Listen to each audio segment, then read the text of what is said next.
નમસ્કાર મિત્રો આજે તમારી સમક્ષ એવા અશુભ યોગની ચર્ચા કરવા જઈ રહ્યો છું જો જીવનની અંદર આ અશુભ યોગ નિર્માણ તમારી જન્મ કુંડળીમાં થતા હોય તો કેવલ ને કેવલ શરીરમાંથી તકલીફ નથી પડતી પણ સાથે સાથે ધન પરિવારમાં, સાથે વેપારમાં, કેરિયરમાં, વૈવાહિક જીવનમાં દરેક રીતે આ ખૂબ મોટો કુપ્રભાવ આપણે જોવા મળ્યો છે।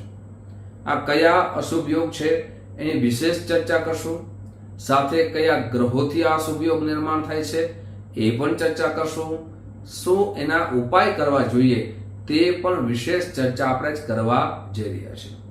મિત્રો 90% એવો મેં અનુભવ કર્યો છે કે આ અશુભ યોગ નિર્માણ થતા હોય તો એનું પરિણામ અશુભ જ આવ્યું છે, પણ જો આપણી જન્મ કુંડળીના બીજા ગ્રહો શુભ સ્થિતિમાં હોય તો પણ એનું પરિણામમાં ઘણો ફેરફાર જોવા મળ્યો છે।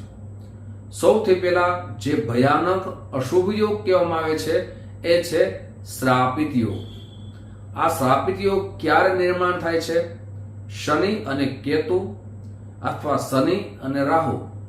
પણ ઘણા બધા પુસ્તકોમાં જે રાહુ અને શુક્ર અથવા એમ કહી શકાય શુક્ર અને કેતુ આ ચાર ગ્રહો જે મેં તમારી સમક્ષ રાખ્યા છે એ બંને ગ્રહોની યુતિ થતી હોય ત્યારે આ અશુભ યોગ કહેવામાં આવે છે, જેને શ્રાપિત યોગ પણ કહેવામાં આવે છે। ઘણા બધા જન્મના મિત્રો આપણા જીવનમાં ઘણા બધા જન્મનું પરિણામ આપણે જોવા મળ્યું છે। એમ પણ કહી શકાય કે કોઈ એક જન્મનું નહીં પણ અનેક જન્મનું કર્મ આપણા જીવનમાં શુભ અને અશુભ પરિણામ આપે છે। સાથે મિત્રો શ્રાપિત યોગ એટલે શું?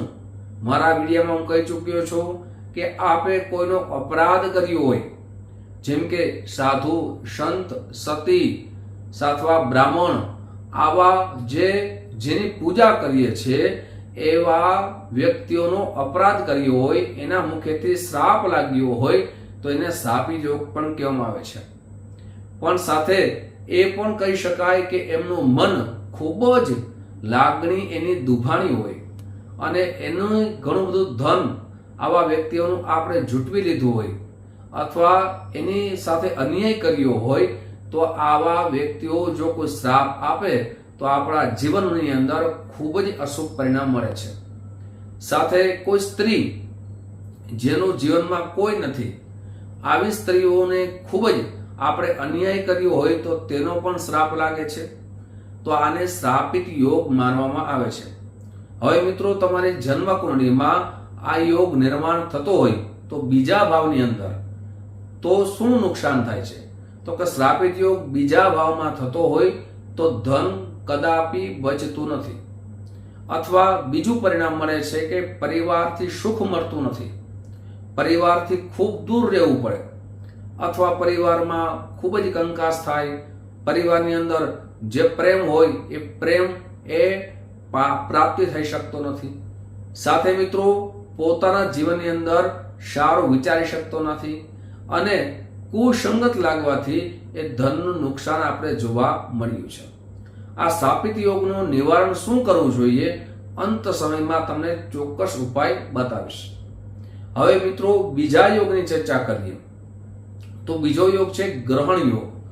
ગ્રહણ યોગ છે રાહુ અને ચંદ્રમા અથવા કેતુ અને ચંદ્રમા।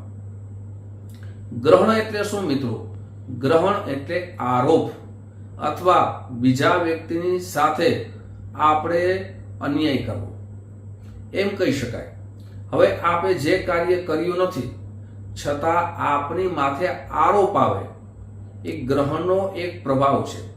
જેમ કે આપણે જ્યોતિષ શાસ્ત્ર પ્રમાણે જોઈએ તો જ્યારે સૂર્યની મધ્ય ભાગમાં રાહુ આવી જાય, કેતુ આવી જાય અથવા ચંદ્રની મધ્ય ભાગમાં આપણે રાહુ અથવા કેતુ આવી જાય તો એને ગ્રહણ માનીએ છીએ। એટલે કે ગ્રહણ યોગ એટલે શું? એ વ્યક્તિ સારું વિચારી શકતો નથી, એમની વિચાર શક્તિ માનસિક રીતે ખૂબ જ નબળી હોય છે। કોઈ બિઝનેસ કરવો હોય, નોકરી કરવી હોય તો તેમાં વિચારી શકતો નથી, એટલે એને સફળતા મળતી નથી। એટલે ગ્રહણ યોગ પણ અશુભ યોગ માનવામાં આવી રહ્યો છે। ગ્રહણ યોગ હોય આવા વ્યક્તિઓ હર હંમેશા જોવા મળ્યું છે કે બીજાની વાતમાં પણ આવી જાય છે, વિચારી ન શકે, નિર્ણય શક્તિ કમજોર હોય એટલે એનું પરિણામ અશુભ જોવા મળ્યું છે. અથવા એમ પણ કહી શકાય કે ચંદ્રમા છે એ માતાનો ગ્રહ માનવામાં આવે છે. માતાનું જેટલું સુખ મળવું જોઈએ એટલું માતાનું સુખ મળતું નથી. અથવા એમ કહી શકાય કર્મ ભાવમાં આ યોગ નિર્માણ થતો હોય તો પિતાના સુખમાં પણ કમી આવે છે. સાથે નોકરીની અંદર આપણે જે પ્રગતિશીલ થવું જોઈએ, જે આગળ વધવું જોઈએ એ વધી શકતા નથી. એટલે કે આપણે પાછળ રાજનીતિ થવાની સંભાવના વધી જાય છે. એ ગ્રહણ યોગનું પરિણામ જોવામાં આવ્યું છે. મિત્રો, હવે ત્રીજા યોગની આપણે ચર્ચા કરીએ તે પહેલા એક નમ્ર પ્રાર્થના છે. મારા નવા મિત્રો આ વિડીયો જોઈ રહ્યા છો, મિત્રો આ તમને વિડીયો ગમે તો જરૂર ને જરૂર લાઈક કરજો, શેર કરજો.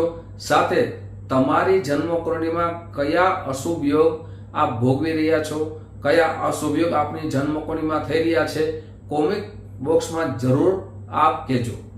સાથે મિત્રો, જ્યોતિષ જોવાનો સમય સવારે 10 વાગ્યાથી લઈ બપોરના 1 વાગ્યા સુધી છે, સાંજે 5 વાગ્યાથી લઈ અને રાત્રે 9 વાગ્યા સુધી છે. જો આપની જન્મકુંડળીમાં કોઈ પણ પ્રકારના અશુભ યોગ થતા હોય, આપ એનું કયા ઉપાયના માધ્યમથી આપણા જીવનમાં સુખમય, આનંદમય, પ્રગતિમય બની શકો તે જાણવું હોય તો વોટ્સઅપ નંબર દેવામાં આવ્યા છે. આ વોટ્સઅપ નંબરમાં તમારું નામ, તારીખ, સમય, સ્થળ આપ મોકલી શકો છો. મારી ઓફિસ જામનગરમાં છે. જામનગરથી દૂર રહેતા હોય તો ઓનલાઈનની વ્યવસ્થા આપણે રાખી છે અને એ ઓનલાઈનની વ્યવસ્થા પ્રમાણે આ સુનિશ્ચિત દક્ષિણા સાથે દરેક ડિટેલ મોકલી આપશો. આપણે સમય દેવામાં આવશે અને કુંડળી વિશે ચર્ચા કરવામાં આવશે. હવે વાત કરીએ મિત્રો, ત્રીજો અશુભ યોગ એ કયો ખૂબ જ ભયાનક માનવામાં આવે છે? શનિ અને ચંદ્રનો વિષયોગ. શનિ છે મિત્રો, એના 2 કલર આપણે જોવા મળ્યા છે. એક તો આપણે બ્લુ માનીએ છીએ, એક કાળો પણ માનવામાં આવે છે. તો ચંદ્રમાને સફેદ કલર માનવામાં આવે છે. એક ગતિશીલ છે, ખૂબ ઝડપથી ચાલનારો ગ્રહ છે અને એક ખૂબ ધીમી ગતિથી ચાલનારો ગ્રહ છે. જીવનમાં આવું જ બને છે. જો 7મા ભાવની અંદર શનિ ચંદ્રનો વિષયોગ થતો હોય તો એનું લગ્ન જીવન ખૂબ જ એમ કહી શકાય અશુભ પરિણામ મળે છે. સાથે 2 લગ્ન થવાના પણ યોગ નિર્માણ થઈ શકે છે. શનિ અને ચંદ્ર બંને વચ્ચે યુદ્ધ થતી હોય એને વિષયોગ દેવામાં આવ્યું છે. સાથે મિત્રો, જો વિષયોગ તમારી જન્મકુંડળીમાં 7મા ભાવમાં, પ્રથમ ભાવમાં, સાથે આપના બીજા ભાવમાં, 8મા ભાવમાં નિર્માણ થતા હોય તો અવશ્ય જન્મકુંડળી બતાવી એમનું શાસ્ત્રોક્ત વિધાન કરાવીને જ આપણે લગ્ન જીવનમાં આગળ વધવું જોઈએ. એવું પણ જોવામાં આવ્યું છે કે વિષયોગ જે પુરુષ અથવા સ્ત્રીને આ યોગ નિર્માણ થતો હોય એમના 1 થી વધારે 2 લગ્ન થવાની સંભાવના વધી જાય છે. સાથે એની વિચારધારા ખૂબ જ નબળી હોય છે. જેમ કે આપણે માની લઈએ કે મારું કોઈ નથી, મારું કોઈ કાર્ય કરતું નથી, એમ કહી શકાય હું બીજાના કામ કરું છું છતાં મારું કોઈ કેર કરતું નથી, આત્મહત્યા કરવાના અથવા અશુભ જેટલા વિચારો છે એ બધા અશુભ વિચાર આવા જાતકોને જોવા મળે છે. સાથે એક વાત ઉપર તટસ્થ પ્રમાણે જોવા મળતા નથી. એક વાત આજે કરી, બીજી વાત બીજે દિવસે કરી, નિર્ણય શક્તિ પણ એની મજબૂત જોવા મળતી નથી. એટલે એમ કહી શકાય કે માનસિક સ્થિતિ પણ સારી જોવા મળતી નથી. આ યોગથી જોવા મળ્યું છે. હવે મિત્રો, ચોથા યોગની વાત કરીએ. જેમ કે 3 યોગની આપણે ચર્ચા કરી, હવે ચોથો એ ચંદ્રમાંથી નિર્માણ થાય છે, જેમને કેમદ્રુમ યોગ કહેવામાં આવે છે. કેમદ્રુમ યોગ છે મિત્રો, કઈ રીતે નિર્માણ થાય છે? તો કે ચંદ્રમાં કોઈ પણ સ્થાનમાં હોય, તેમની આગળ અથવા પાછળ કોઈ પણ ગ્રહ ન હોય અથવા પાપ ગ્રહ હોય તો એમને કેમદ્રુમ યોગ કહેવામાં આવ્યો છે. કેમદ્રુમ યોગ કોઈ પણ સ્થાનમાં મિત્રો માની લ્યો કે 5મ ભાવમાં થતો હોય, તેમની આગળ પાછળ કોઈ પણ ગ્રહ ન હોય તો આવા વિદ્યાર્થી બંધુઓ માટે વિદ્યા અભ્યાસ કરવો ખૂબ જ એમ કહી શકાય કઠિન હોય છે. વિદ્યા અભ્યાસમાં જેટલું પરિણામ મળવું જોઈએ એ પરિણામ મળતું નથી. પંચમ ભાવમાં પ્રેમ સંબંધ ખૂબ જ એના તૂટી જાય છે. સાથે સંતાન જે પ્રેમ મળવો જોઈએ પિતા અને પુત્ર વચ્ચે એ પ્રેમ મળતો નથી. સંતાન થવામાં પણ વિલંબ થઈ શકે છે. આ કેન્દ્રોમ યોગથી આવું નિર્માણ થઈ શકે છે. ઘણા બધા યોગ આપણા શાસ્ત્રમાં દર્શાવવામાં આવ્યા છે, જેમ કે કાલસર્પ યોગ છે, મંગળનો દોષ છે, આવા ઘણા બધા કેન્દ્રાધિપતિ યોગ છે, આવા ઘણા બધા યોગ આપણા શાસ્ત્રમાં જોવા મળ્યા છે. મુખ્યત્વે જે વિશેષ ખરાબ ફળ આપે એના 4 યોગની તમારી સમક્ષ મેં ચર્ચા રાખી છે. હવે મિત્રો ઉપાય શું છે? તો ઉપાય તમને સમજાવું છું. આ રીતે ઉપાય કરાવવા જોઈએ.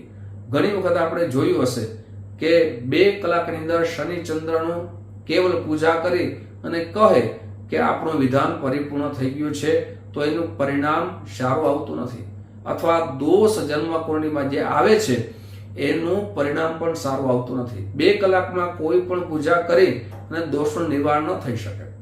પણ એમનું આપણા શાસ્ત્ર પ્રમાણે જેમ કે સ્થાપિત યોગ થઈ રહ્યો છે, તો સ્થાપિત યોગના જે પણ ગ્રહો છે એ ગ્રહોના 4 ગણા વિશેષ પંચાંગ કર્મ કરી અને આપણે એ દોષનું નિવારણ કરાવવું જોઈએ. સાથે આ 4 યોગ તમારી સમક્ષ રાખ્યા છે. આ 4 યોગમાંથી કોઈ પણ યોગ થતો હોય તો આવા જાતકોએ સરળ ઉપાયમાં જ્યાં સુધી આ યોગનું નિવારણ ન કરાવી શકે ત્યાં સુધી શિવજીની પૂજા અવશ્ય કરવું જોઈએ. શિવજી ઉપર દૂધનો અભિષેક કરવો જોઈએ. રોજ ઓમ નમઃ શિવાય આ મંત્રની 11 માળા કરવી જોઈએ, જેનાથી ભગવાન શિવનો આશીર્વાદ પ્રાપ્ત થઈ શકે. પણ મિત્રો યાદ રાખજો કે આ યોગનું નિવારણ અવશ્ય કરાવજો. ઘણી વખત એવું પણ જોવા મળ્યું છે કે એ યોગનું નિવારણ બરાબર થઈ શકે નહીં, એટલે પરિણામ પણ સારું મળતું નથી. જેમ કે 4 ગણાની વાત કરી, મહામૃત્યુંજય સ્થાપિત યોગ માટે પણ બતાવવામાં આવ્યું છે. અમુક એના મૃતો પણ આપણા શાસ્ત્રમાં બતાવવામાં આવ્યા છે. સાથે એની પાછળ શ્રાદ્ધિક કર્મો પણ બતાવવામાં આવ્યા છે. એ અવશ્ય કરવા જોઈએ. મિત્રો આજે આ 4 યોગની વિશેષ ચર્ચાઓ તમારી સમક્ષ રાખી છે. આવી જ રીતે જ્યોતિષની આપણે સમક્ષ ચર્ચા રાખતો રહીશ. જે માધ્યમથી આપ આ વિડીયો જોતા હોય, ફેસબુકના માધ્યમથી વિડીયો જોતા હો, તો અમારા આ પેજને ફોલો કરી લેજો. સાથે આપ યુટ્યુબના માધ્યમથી જોતા હોય તો અમારા ચેનલને સબસ્ક્રાઇબ કરી લેજો. ફરીથી મળશું. આપ સૌને મારા જય શ્રી કૃષ્ણ, મહાદેવ.